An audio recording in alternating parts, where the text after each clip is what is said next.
নমস্কার, আমার নাম অগ্নিব চক্রবর্তী। একটা নর্মাল মানুষ, তোমাদের মতোই। লোকে অ্যাবনর্মাল ভাবে আমাকে, জানি না কেন।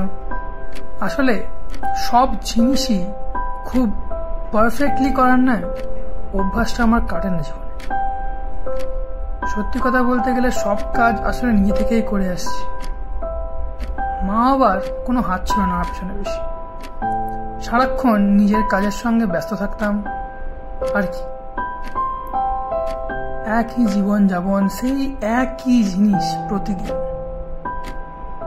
পড়াশোনায় ছিলাম আমি টপ ক্লাস, এখনো আছি হয়তো। স্টিল জানি না কেন কোথায় একটা না ব্যথা হতো। মনে হতো যে এক জায়গায় আটকে পড়ে আছি। সবেতেই ভালো ছিলাম, তাও লোকের মধ্যে এবং নিজের মধ্যে সবসময় খোঁজার চেষ্টা করতাম যে কি করে আমি আরেকটু ভালো মানুষ হতে পারি। আর পড়াশোনার দিকটা তো ছেড়েই দিলাম। টিচাররা আমাকে এতবার বলেছিল যে আমি একটু বেশি ভালো নম্বর পাই, যা আমি ওদেরকে সিরিয়াসলি নেওয়া বন্ধ করে দিয়েছিলাম।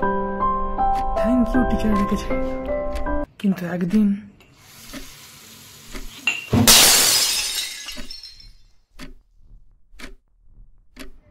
কি হলো? কি দেখছেন? এক্ষুনি কি দেখতে পেলেন আপনারা? যে একটি পারফেক্ট ছেলে যে সবকিছু পারফেক্টলি করত, তার হাত থেকে একটি সুন্দর গ্লাস পড়ে ভেঙে গেল। জিনিসটা এটাই যে কোনো জায়গায় লেখা নেই যে সবকিছু পারফেক্টলি করতে হবে। ভুল মানুষের থেকেই হয়। ইনফ্যাক্ট সবকিছু যে পারফেক্টলি করতে হবে, পয়েন্ট টু পয়েন্ট জয়েন করে করতে হবে, কোথাও লেখা নেই। Mistakes make you perfect, and a lot of mistakes gives the perfect perfection. আমরা এই পারফেক্ট হওয়ার রেসে এতটা আগে দৌড়ে গেছি না যে আমরা কিছুই ঠিক করে করতে পারছি না। জীবনে পারফেকশনের পেছনে মনে হয় না যে দৌড়ালে কিছু হবে। আমাদেরকে সবসময় এক্সপিরিয়েন্সের পেছনে এবং কি করে জিনিসটাকে আমরা বেটার বানাতে পারবো সেটাকে নিয়ে আমাদের দৌড়ানো উচিত।